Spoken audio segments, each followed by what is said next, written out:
words highlighted or covered with what particular color, and so on and so forth. You also have a feature on here, text line number, that displays a number of text per page. If you choose 10, it's going to give you 10 lines per page, but it's going to be in smaller font. If you choose 5, it's going to give you 5 lines per page, but in much bigger font. Now that my MIDI file is loaded in, I'm going to go and scroll down and pick a file that I want to use for this demonstration. I still believe, for an example, and I'm going to press enter. It says loading file, and right away the file starts to play. And now if you look at your screen, you actually have the words being displayed here and at the same time on the monitor. And on the bottom it shows you the chords, so if you have a guitar player looking over your shoulder, he can follow with you. A very unique feature about what Ketron has done here too is that the chord is displayed a slight second before it's actually played. And now you have the karaoke feature playing. As you can see, we have 5 lines being displayed at this particular time for our demonstration. And as you can see, I can now go into the menu feature and go back to monitor. And while it's playing, I can actually mess around with it slightly. For example, I can change the foreground color, which is now in white, to magenta or to red. So again, whatever pleases the eye, whatever makes you happy, so be it. Also, while I'm doing this, I can actually go into the Midijay. Again, remember we're playing a MIDI file and it's playing with a tempo of say 60 beats per second, and it's a 4x4. I can actually go into the style section of this machine and pick a style to try and tweak the style of the MIDI file. So I'm going to pick something like an 8-beat right here, which is playing at 60 beats. And let's see here. Let's pick something else like this, for example. I can go here and change the tempo, okay, so that it matches that of the MIDI file that's playing at the same time.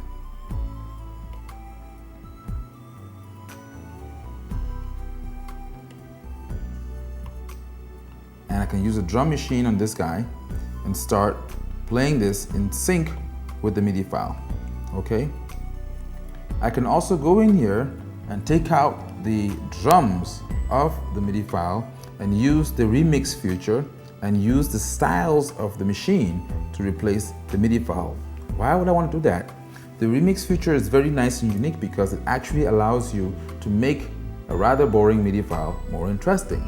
That's like taking a song that was written with say an 8-beat pop style, and I'm using some Latin styles to actually spice it up a little bit for a Latin crowd. So I could actually take a MIDI file like Whitney Houston's I Will Always Love You, for example, and lo and behold, throw in a cha-cha or a salsa. Another very nice feature with this is that when I'm playing these MIDI files, you will notice, even though the MIDI file is set at 60, I can actually change the tempo of the MIDI file. And if I do that and change the tempo of the MIDI file, it matches up with the text scrolling on the screen, on the lyrics. Now, as you will notice, we have a very nice feature here. Depending on what is pressed, like right now in the MIDI file menu, if I press the edit button, it gives me a bunch of features and functions associated with the MIDI file. So for an example, I can go in here and scroll down to function, and I can see some functions here like drum and bass, which for now is off. If I turn this on while I'm playing the MIDI file, only the drum and the bass will be heard. Every other part of the instrument will be turned off automatically. If I go down to play mode fast, if I put it in normal play mode, it takes a little bit longer time to load in, but all the SX files and data are loaded in instantly. Whereas in the fast mode, it starts to play rather quick and reads the files along the way. Another interesting feature is the intelligent transposer on and off. If this feature is off, the MIDI file plays as is. Whenever you transpose a file, all the notes are transposed accordingly. If this feature is actually turned on, what happens is that when a note is above or below the reach, the particular note is actually attenuated. So for an example, if the octave is too high, it's going to play the alternate note at a lower octave. It's a very, very smart feature indeed. The lead channel, channel 4, is tied to this button over here called lead mute. And the default is channel 4. Most MIDI files come with the lead, in other words, the lead part of the music written in channel 4. You can change this to channel 5 or channel 6 depending on your MIDI file. Now, set to 4, that means that this button is tied to channel 4. So when you press the lead mute, what's going to happen is channel 4 is going to get muted. I'm going to give you another example. I'm going to scroll down now and pick another song, a very common song, Mambo number 5. Press enter. And the file loads because it's coming from a floppy drive. And again, you can now see, as soon as the song starts to play, we actually have the chords being displayed on the bottom left-hand side of the screen. Now, on the Mambo number 5, notice the song starts right there, okay?